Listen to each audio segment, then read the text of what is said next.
ಇದಕ್ಕೋಸ್ಕರ ಕಾಳಿಂಗ ವರ್ಮ ಎಷ್ಟು ಆತುರದಿಂದ ಕಾಯ್ತಿರ್ತಾರೆ.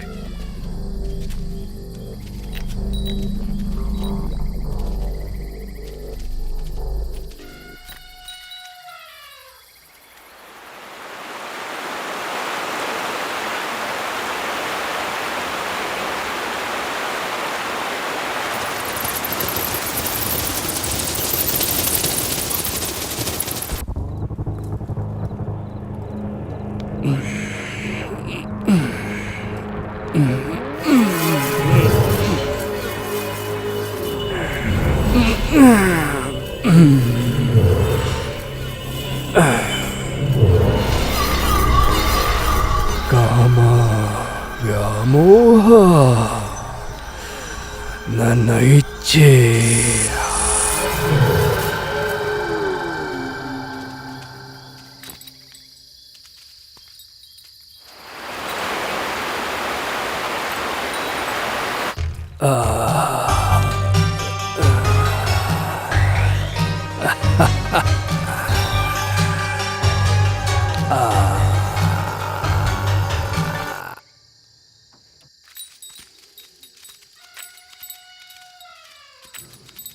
ಇನ್ನು ಎಷ್ಟು ದೂರ ಆಗೋರ? ತುಂಬ ಸುಸ್ತಾಗ್ತಾ ಇದೆ. ಒಂದು ಹೆಜ್ಜೆನೂ ಮುಂದಕ್ಕೆ ಇಡೋಕ್ಕಾಗ್ತಾ ಇಲ್ಲ. ಮನಸ್ಸು ಸಾಕು ನಿಲ್ಲಿಸು ಅಂತ ಹೇಳ್ತಿದೆ. ಇನ್ನು ಮುಂದಕ್ಕೆ ನಡೆಯೋಕ್ಕಾಗಲ್ಲ ಮಂತ್ರಿವರ್ಯ. ವಿದುಷ, ಗ್ರಹಣ ಸಂಭವಿಸುವಂತ ಸಮಯ ಹತ್ರ ಬರ್ತಿದೆ. ಗ್ರಹಣ ಮುಗಿಯೋಷ್ಟೊತ್ತಿಗೆ ಮಹಾರಾಜರನ್ನ ಭೇಟಿ ಮಾಡಬೇಕು. ಈ ಗ್ರಹಣ ಬಿಟ್ರೆ ಇನ್ನೊಂದು ಗ್ರಹಣ ಇಲ್ವಾ? ಇದು ಸಾಮಾನ್ಯ ಸೂರ್ಯಗ್ರಹಣ ಅಲ್ಲ, ಉದಯಿಸೋ ಅಂಗುಳಿಕ ಸೂರ್ಯಗ್ರಹಣ. 585 ವರ್ಷಕ್ಕೊಮ್ಮೆ ನಡೆಯುವಂತ ಗ್ರಹಣವಿದು. ಆಯಾಸ ಆಯ್ತು ಅಂತ ನಿಂತ್ಕೊಂಡ್ರೆ ಯಾವತ್ತು ನಾವು ತಲುಪೋದಿಲ್ಲ. ಎಷ್ಟೊಂದು ಜೀವಗಳು ಈ ಕಾಲಗರ್ಭದಲ್ಲಿ ಪರಿಷ್ಕಾರವಿಲ್ಲದ ಪ್ರಶ್ನೆಗಳಾಗಿ ಉಳಿಯುತ್ತೆ. ಪಥವಿದೂಷಣ,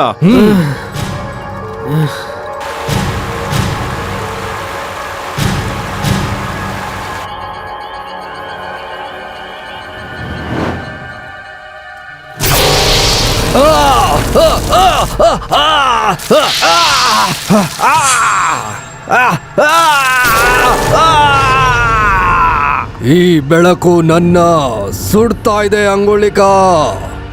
ನೀನು ಉದಯಿಸುವ ಪ್ರತಿ ಹೊತ್ತಲ್ಲೂ ನನಗೆ ಕ್ರೂರ ಅನುಭವ ಆಗ್ತಿದೆ. ನನಗೆ ವಿಮುಕ್ತಿ ಇಲ್ವಾ? ಹೇ ಸೂರ್ಯ ದೇವನೇ, ಈ ಸೂರ್ಯ ವಂಶದ ಸುಪುತ್ರಿಯ ಕಣ್ಣೀರು ನಿನಗೆ ಕಾಣಿಸ್ತಿಲ್ವಾ? ನಿನ್ನ ತಾಪವನ್ನು ಇನ್ನಷ್ಟು ಪ್ರಜ್ವಲಿಸಬೇಕು. ಶತಕೋಟಿ ಜೀವಿಗಳಿಗೆ ಬೆಳಕು ನೀಡುವ ನಿನ್ನ ಕಿರಣಗಳು ಜೀವನದಲ್ಲಿ ಕತ್ತಲು ತುಂಬಬೇಕು.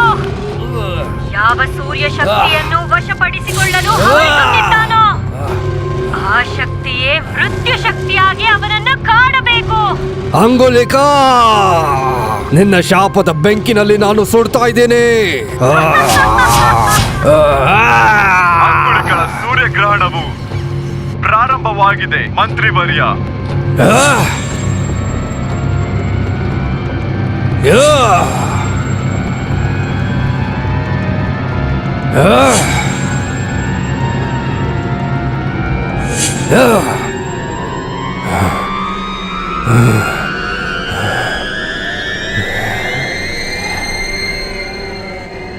ಇದೇ ನಿಧಿಗೃಹ. ಅಂಗುಲಿಕ ಮರಣದ ನಂತರ ದಶಮಾನಗಳಿಂದ ಕಾಳಿಂಗವರ್ಮನವರು ಇದೇ ಗುಹೆಯಲ್ಲಿದ್ದಾರೆ. ಕಾಳಿಂಗ ಮಹಾರಾಜರಿಗೆ ವಂದನೆಗಳು. ನಿಲ್ಸಿ, ನಿಮ್ ಮರ್ಯಾದೆ ಯಾವನಿಗೆ ಬೇಕು? ಯಾವ ಮುಹೂರ್ತದಲ್ಲಿ ನಾನು ಮತ್ತೆ ರಾಜ ಆಗ್ತಿದ್ದೀನಿ ಮಂತ್ರಿವರ್ಯ? ಕೂತ್ಕೊಳ್ಳಕ್ಕೆ ರಾಜನ ಇಲ್ದಿರೋ ಖಾಲಿ ಬಿದ್ದಿರೋ ಸಿಂಹಾಸನ ಪ್ರತಿನಿತ್ಯ ಕನಸಲ್ಲಿ ಕಾಣಿಸ್ತಿದೆ. ಈ ಭೂಮಂಡಲನೇ ತನ್ನ ಕಾಲ್ ಕೆಳಗಡೆ ಇದ್ದು ಆಳ್ವಿಕೆ ಮಾಡಿಸ್ಕೋಬೇಕಂತ ಅಸುರರ ಆರ್ಭಟವು ಕೇಳಿಸ್ತಾ ಇದ್ರೆ ಹಲವಾರು ದಶಕಗಳಿಂದ ನಿಶಾಚರನಾಗಿ ಈ ಕತ್ತಲಿನಲ್ಲಿ ಕೊಳ್ತು ಹೋಗ್ತಿದ್ದೀನಿ.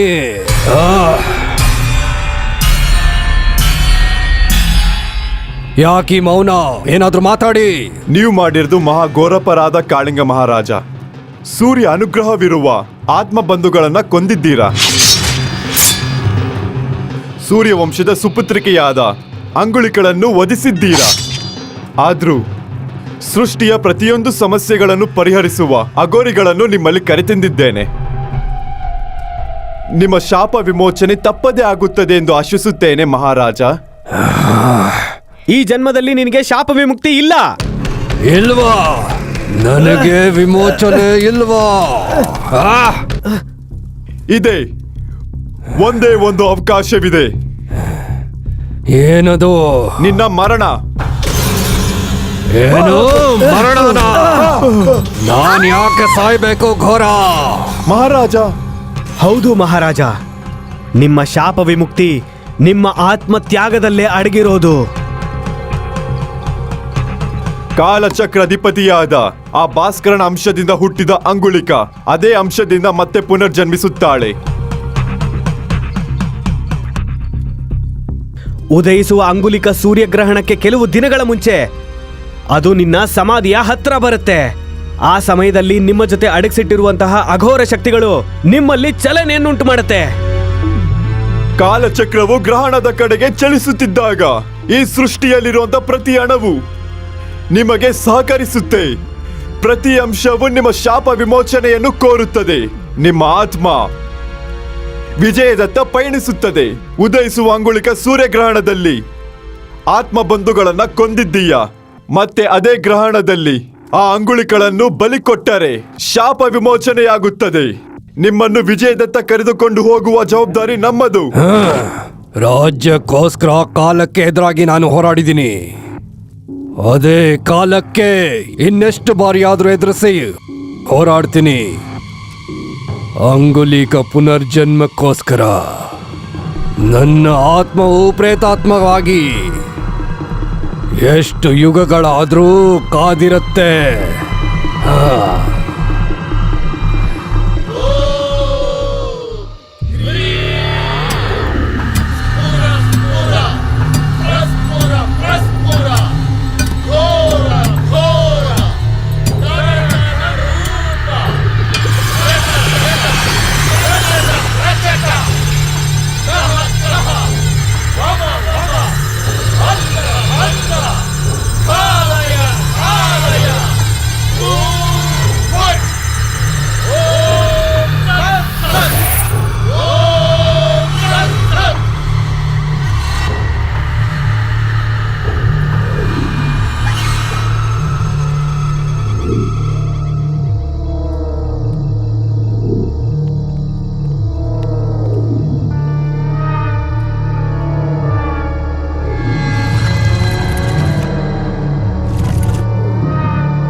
ಇದೆಲ್ಲ ನೋಡ್ತಿದ್ರೆ ಎಲ್ಲ ಕನ್ಸಿನ ಥರ ಇದೆ ಅಲ್ವಾ ಬಾಲು?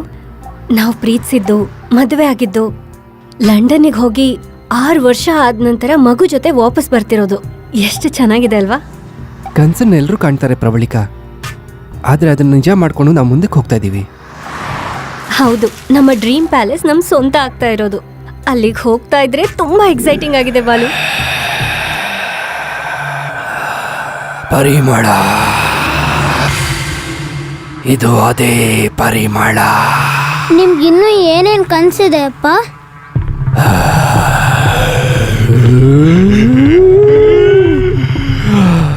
ಇನ್ನೂ ಎಷ್ಟೊಂದು ಕನಸಿದೆ ಕಣೋ. ಆಕ್ಚುಲಿ ಕನಸುಗಳು ಯಾಕಿರ್ಬೇಕಮ್ಮ? ಡ್ರೀಮ್ಸ್ ಇದ್ರೇನೆ ಲೈಫ್ ಥ್ರಿಲ್ಲಿಂಗ್ ಆಗಿರುತ್ತೆ.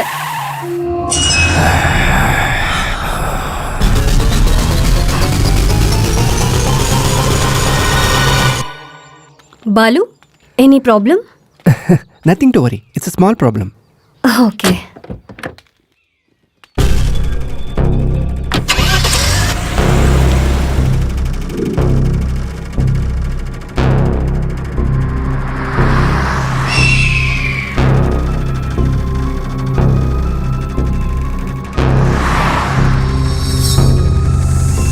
ಹೇ, ಪ್ಯಾಲೇಸ್ ಬಂದ್ಬಿಡ್ತು. 3, 2, 1 ಆಕ್ಷನ್.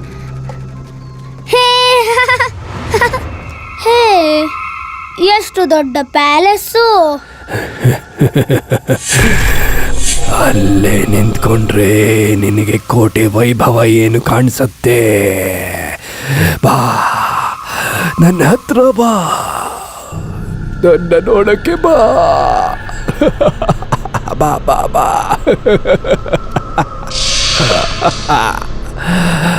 ಬಾ.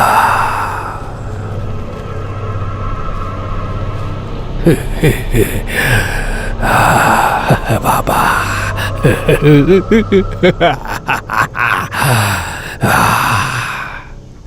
ಬಾ ಬಾ.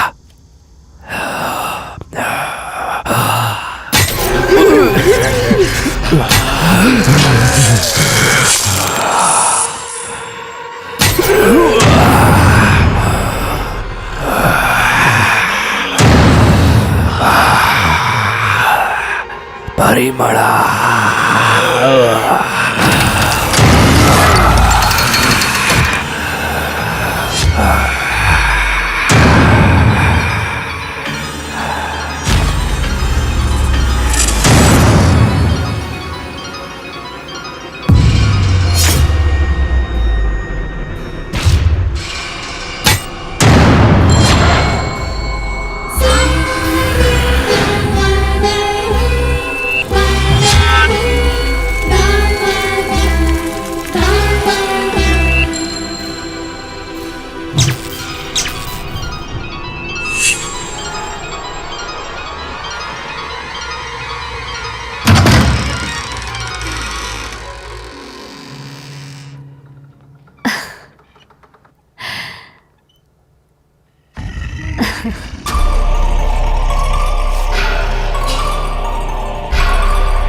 Wow, this is amazing Balu.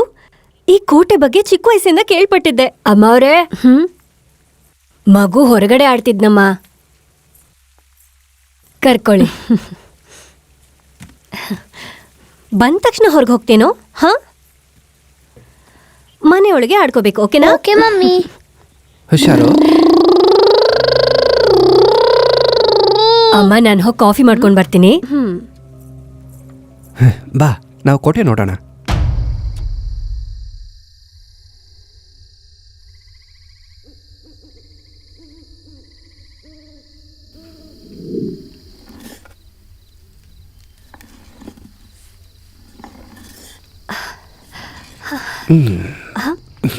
Pravalika, ಏನಿದು?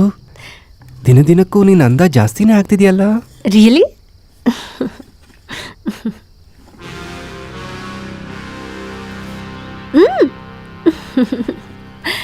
ಬಾಲು, ಸ್ವಲ್ಪ ಗಮನ ಇಟ್ಟು ಕೇಳಿಸ್ಕೊ.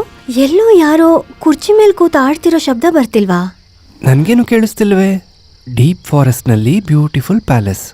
ಕಲ್ಪನೆ ಮಾಡೋದು ಬಿಟ್ಟು ಎಂಜಾಯ್ ಮಾಡು. ಅಂಗುಲಿಕಾ, ನಿನ್ನ ತ್ಯಾಗವು ದಿವ್ಯ ಮಂಗಳವಾದ್ರೆ ನನ್ನ ಮರಣವು ಮರುಭೂಮಿಯಲ್ಲಿರುವ ಮರೀಚಿಕೆ. ಈ ದೇವದಾನವರ ಸಂಗ್ರಾಮದಲ್ಲಿ ಗೆಲುವು ನಿನ್ನದಾ ಇಲ್ಲ ನನ್ನದಾ?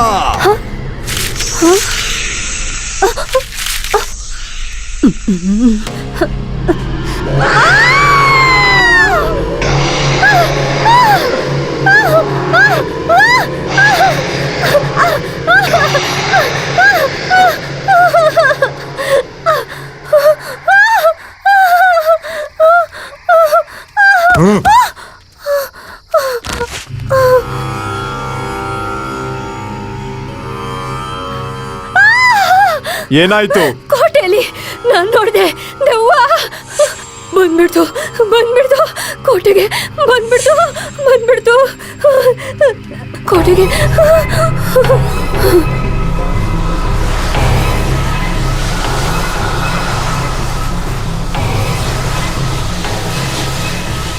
ಇದು ಉತ್ತರ ಇರೋಂಥ ಪ್ರಶ್ನೆನಾ ಅಥವಾ ಉತ್ತರ ಇಲ್ದಿರೋಂಥ ಸಮಸ್ಯೆನಾ?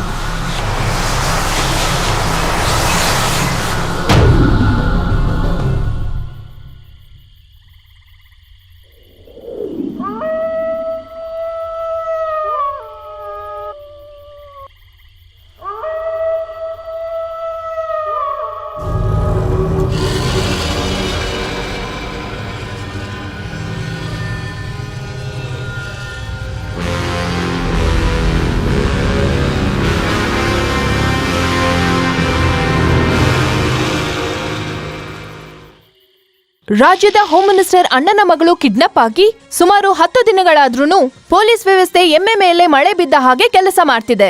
ಇಂಟೆಲಿಜೆನ್ಸ್ ನವರು ಗಾಢವಾಗಿ ನಿದ್ರೆ ಮಾಡ್ತಿರಬಹುದು. ಇನ್ನು ಮಗಳನ್ನೇ ಕಾಪಾಡಿಕೊಳ್ಳಲಾಗದ ಹೋಮ್ ಮಿನಿಸ್ಟರ್ ರಾಜ್ಯವನ್ನು ಏನು ಕಾಪಾಡುತ್ತಾರೆ ಅಂತ ವಿರೋಧ ಪಕ್ಷದವರು ಹೇಳುತ್ತಿದ್ದಾರೆ. ಈ ಮಿಸ್ಟ್ರಿ ಕಿಡ್ನಾಪ್ ಕತೆ ಎಲ್ಲಿ ಸುಖಾಂತವಾಗುತ್ತೆ ಅಂತ ತಿಳ್ಕೊಳ್ಳೋದಕ್ಕೆ ನೋಡ್ತಾನೆ ಇರಿ NTV. ನನ್ನ ಮಗಳ ವಿಷಯದಲ್ಲಿ ನಾವು ಇಷ್ಟು ನೆಗ್ಲೆಕ್ಟ್ ಮಾಡಿದ್ರೆ ಸಾಮಾನ್ಯದವ್ರ ಪರಿಸ್ಥಿತಿ ಏನು?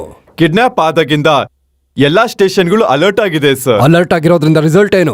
ಇಷ್ಟು ಅಡ್ವಾನ್ಸ್ ಟೆಕ್ನಾಲಜಿ ಇದ್ರೂ ಕೂಡ 10 ದಿನ ಆದ್ರೂ ಕೂಡ ಏನು ಗೊತ್ತಾಗದೆ ಹೋದ್ರೆ ನಾನೇನಂತ ಅರ್ಥ ಮಾಡ್ಕೋಬೇಕು?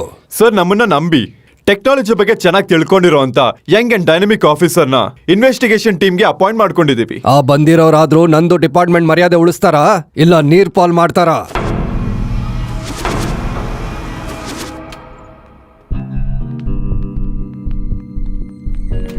Good morning sir. Good morning sir.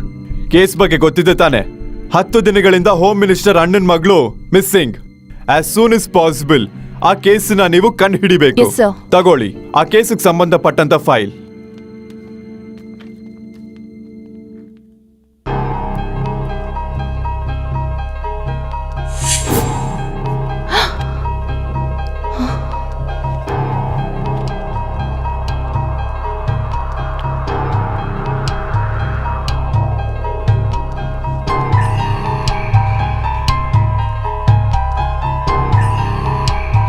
Priyavarnika,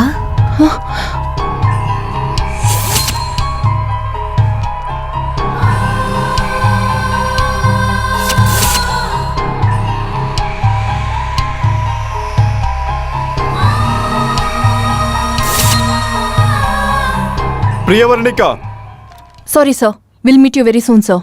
all the best. Thank you.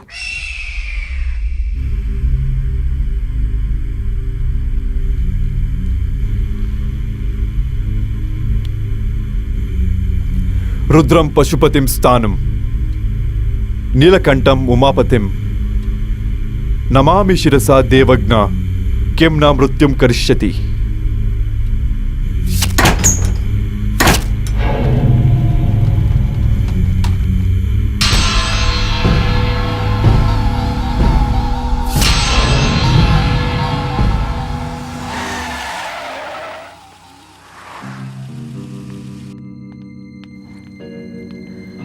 Good morning sir. Good morning. Case file complete ಆಗಿ ಸ್ಟಡಿ ಮಾಡಿದ್ದೀನಿ ಸರ್. ಒಳ್ಳೇದು. ತಗೊಳ್ಳಿ. ಕಿಡ್ನಾಪ್ ಆಗಿದ್ರೆ ಕಿಡ್ನಾಪರ್ಸ್ ಇಷ್ಟೊತ್ತಿಗೆ ಫೋನ್ ಮಾಡಿ ಡಿಮ್ಯಾಂಡ್ ಮಾಡ್ತಿದ್ರು. ಹಾಗಿಲ್ಲ ಅಂದ್ರೆ ಇದನ್ನ ಯಾರೋ ಇಂಟೆನ್ಷನಲ್ ಆಗೇ ಮಾಡಿದ್ದಾರೆ ಸರ್. ವಿಷಯ ಏನು ಅಂತ ಸರಿಯಾಗಿ ಹೇಳಿ. ಅಂದಾಗೆ ಪ್ರವಳಿಕಾ ಅವರ ಹ್ಯಾಬಿಟ್ಸ್ ಏನು? ಬುಕ್ಸ್ ಓದ್ತಾಳೆ, ಟ್ರಾವೆಲಿಂಗ್ ಅಂದ್ರೆ ಇಷ್ಟ.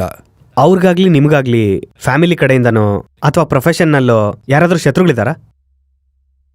ನನಗೆ ಸ್ನೇಹಿತರು ಬಿಟ್ರೆ ಶತ್ರುಗಳು ಯಾರೂ ಇಲ್ಲ. 1 ತಿಂಗಳಿಂದ ನಾನು US ನಲ್ಲಿದ್ದೆ. ಇಲ್ಲಿನ ವಿಷಯಗಳು ಗಮನಿಸಿಲ್ಲ. ಅವ್ರ ಬಗ್ಗೆ ಜನರಲ್ ಡೀಟೇಲ್ಸ್ ಅಂದ್ರೆ ಏನು? ಅವಳೇನು ಕೇಳಿದ್ಲೋ ಕೊಟ್ಟಿದ್ದೀನಿ. ಅವಳೇನು ಓದ್ತೀನಿ ಅಂದ್ಲೋ ಓದಿಸಿದ್ದೀನಿ. ಎಲ್ಲಿ ಹೋಗಬೇಕು ಅಂತ ಹೇಳಿದ್ರು ಅಲ್ಲಿ ಹೋಗಕ್ಕೆ ಬಿಟ್ಟಿದ್ದೀನಿ. ಎಲ್ಲನೂ ಅವಳಿಷ್ಟಾನೆ. ಕೊನೆಗೆ ಮದುವೆ ಕೂಡ. ಇದಲ್ಲ ಸರ್, ಇನ್ನೇನು ಸರ್, ನಮ್ ಸಾಹೇಬ್ರು ಈಗಲೇ ಬೇಜಾರ್ನಲ್ಲಿದ್ದಾರೆ. ಇನ್ವೆಸ್ಟಿಗೇಷನ್ ಮಾಡಿ ನಮ್ ಹುಡುಗಿನ ಕರ್ಕೊ ಬನ್ನಿ. ಅದನ್ ಬಿಟ್ಟು ಏನೇನೋ ಪ್ರಶ್ನೆ ಕೇಳಿ ನಮ್ ಸಾಹೇಬ್ರಿಗೆ ಬೇಜಾರ್ ಮಾಡಕ್ ಹೋಗ್ಬೇಡಿ. ಓಕೆ ಸರ್, ಒಂದ್ಸರ್ತಿ ಪ್ರವಳಿಕಾ ರೂಮ್ ನೋಡ್ಬೇಕು. ಅದೇನೋ ತೋರಿಸಿ. ಆಯ್ತು sir. Thank you sir. Thank you sir.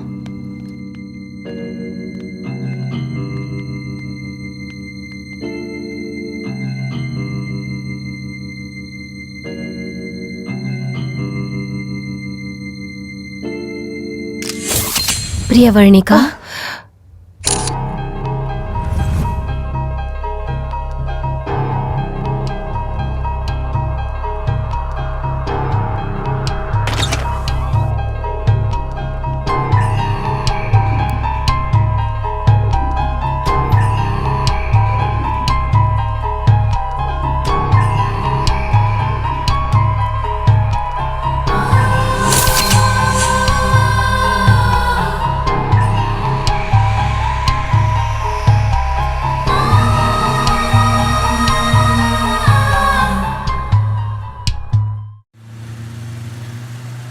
Gautam, ಪ್ರತಿ ಮಿಸ್ಟ್ರಿ ಹಿಂದೆ ಏನೋ ಒಂದು ಚಿಕ್ಕ ಕ್ಲೂ ಇರುತ್ತೆ. ಯಾರೋ ಒಬ್ರ ಭಯ, ಇನ್ಯಾರ್ದೋ ಅತಿ ಬುದ್ಧಿವಂತಿಕೆ ಕೇಸ್ ಮುಂದಕ್ಕೆ ಹೋಗಕ್ಕೆ ಹೆಲ್ಪ್ ಆಗತ್ತೆ.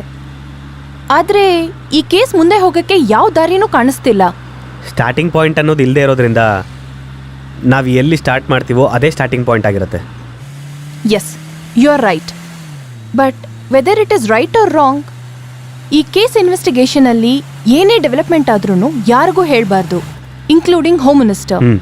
ಯಾ ಶ್ಯೂರ್. ಹಲೋ. ನಮಸ್ತೆ ಮೇಡಮ್. ಮಿಸ್ಟ್ರಿ ಸಾಲ್ವ್ ಮಾಡೋದಕ್ಕೆ ನೀವು ಹೋಗ್ತಿರೋಂಥ ಸ್ಪೀಡ್ ನೋಡಿದ್ರೆ ತುಂಬಾ ಖುಷಿ ಆಗ್ತಿದೆ. ಕೇಸ್ ಬಿಟ್ಟು ಹೋದ್ರೆ ನಿಮ್ಗೂ ಕೂಡ ಒಳ್ಳೇದು, ನಮಗೂ ಒಳ್ಳೇದೆ. ಇಲ್ಲ ಅಂದ್ರೆ ಹೇ, ಯಾರೋ ನೀನು ಫೋನಲ್ಲಿ ವಾರ್ನಿಂಗ್ ಕೊಡೋದಲ್ವೋ? ದಮ್ ಇದ್ರೆ ನನ್ನ ಎದುರುಗಡೆ ಬಾ, ಸ್ಟುಪಿಡ್ ಫೆಲೋ. ಹೇ ಪ್ರಿಯಾ, ಯಾರು? ಹಾಂ, ಹೇ,